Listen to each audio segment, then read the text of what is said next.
গেছি, ঠিক আছে। মিস্ত্রি আসার সময় নেই, তো মিস্ত্রি আমাকে বলে দিল যে কীভাবে গাড়িটা তোমরা বাগাবে।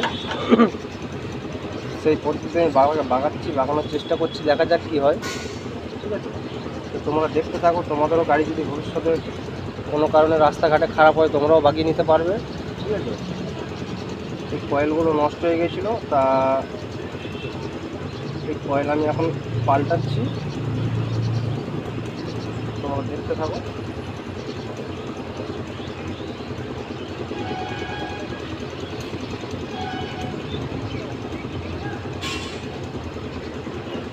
জানি না গাইজ হবে কি না, ঠিক আছে, তবু চেষ্টা করছি।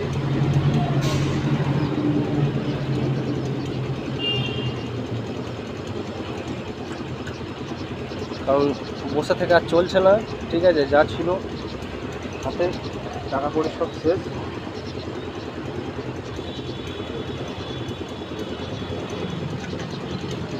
দেখা যাক মিস্ত্রির কথায়, এখন মিস্ত্রি বলেছে যে এটা সেই অনুযায়ী কাজ করছি, শেষ পর্যন্ত হয় কিনা দেখতে থাকো তোমরা।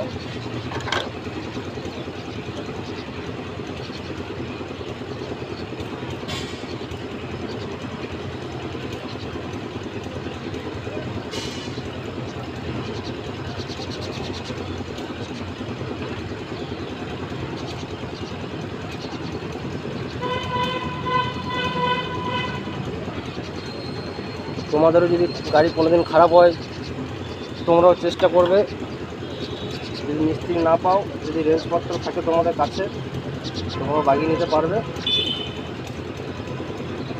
আর ব্যাপার হচ্ছে রেঞ্জপত্র ছিল আমাদের কাছে, ওই জন্য আমি খুলতে পারছি।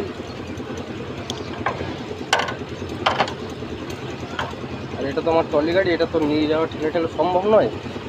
তো মিস্ত্রিকে আজ এক সপ্তাহ ধরে বলে আলা, মিস্ত্রিরও দোষ নেই, মিস্ত্রিরও বাড়ির সবাইকার শরীর খারাপ। এখন তো জ্বর হচ্ছে, তোমরা বুঝতে পারছো, এখন ওয়েদারের জন্য সবাইকার জ্বর হচ্ছে। আমিও কদিন শরীর খারাপ পড়েছিলাম, এখনও শরীর ঠিকমতো ঠিক হয়নি।